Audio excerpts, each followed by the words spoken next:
Nasib ribuan insinyur terancam. KAI akui pikul beban proyek pengembangan KF21 Boramae pasti akan terbunuh.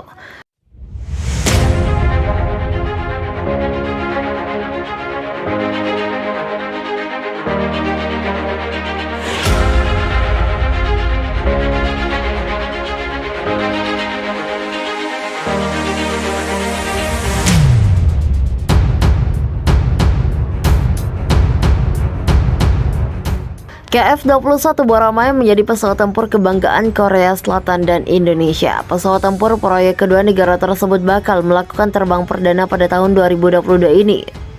Tentu kini sudah banyak mata dunia yang melirik pada KF21 Boramae. Tugas masa depan adalah pengembangan evolusioner KF21 Boramae.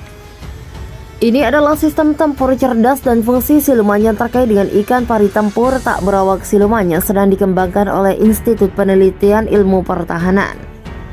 Jika KF21 memiliki fungsi siluman dan kemampuan tempur gabungan, ia akan mampu terlahir kembali sebagai pejuang terkuat di Asia Timur Laut, kata Presiden KAI An Hyun-woo. Untuk melengkapi KF21 Boramae dengan kemampuan siluman, KAI mengoptimalkan untuk bentuk pesawat tempur melalui analisis dan pengujian radar detectable size. Untuk mencapai visibilitas rendah, dua sayap ekor vertikal dan horizontal, sayap utama berbentuk berlian dan intake, udara berbentuk kereta dirancang dalam bentuk pesawat tempur siluman. KAI juga menyiapkan jendela senjata internal yang penting untuk siluman hingga bisa dibuat jika perlu. Dilansir zonajakarta.com dari De Jung Ang, banyak tonjolan seperti antena dan sensor yang mudah dideteksi oleh gelombang radar disematkan di dalam pesawat. Persiapan dasar untuk siluman sudah ada. Defense Cancer Research Institute juga telah mengembangkan teknologi desain siluman dan bahan serta perangkat penyerap radio dan inframerah selama lebih dari 20 tahun. Jadi jika ada permintaan dari Angkatan Udara, lebih banyak fungsi siluman dapat ditambahkan ke KF21 Boramae. Angkatan Udara mengoperasikan F-35, tetapi jika permintaan siluman meningkat tergantung pada situasi di negara tetangga. KF21 juga dapat dikonversi menjadi siluman. Itu masih memiliki area yang dapat dideteksi yang lebih kecil daripada FA-18E F Super Hornet Angkatan Laut Amerika Serikat, ungkap seorang pejabat tinggi di administrasi program akuisisi pertahanan Korea Selatan. RCS Super Hornet berukuran 1 meter persegi menjadikan RCS terkecil di antara pesawat tempur non-siluman. Secara umum, jika RCS adalah 1 meter persegi atau kurang, itu dianggap memiliki fungsi siluman. Oleh karena itu, KF21 Boramae adalah pesawat semi siluman.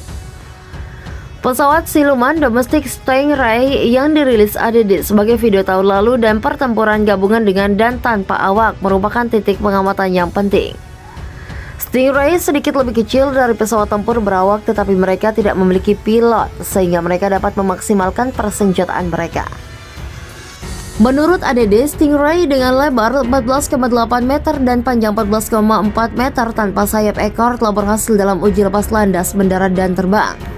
Kemampuan manuver tempur dan kemampuan operasi kooperatif dengan KF21 Boramae masih perlu ditambah.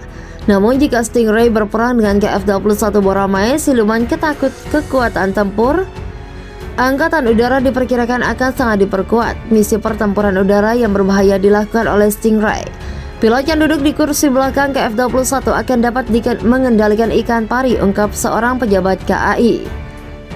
Masih banyak tantangan yang harus diselesaikan agar KF21 Boramae dapat berkembang menjadi pesawat tempur generasi ke-6.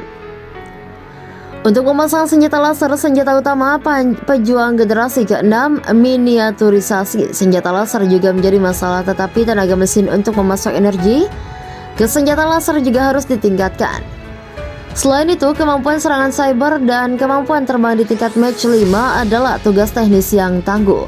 Karena kesulitan ini, Amerika Serikat diperkirakan akan mengembangkan pesawat tempur generasi ke-6 sekitar tahun 2040 dan China dan Rusia hanya pada pertengahan hingga akhir tahun 2040-an.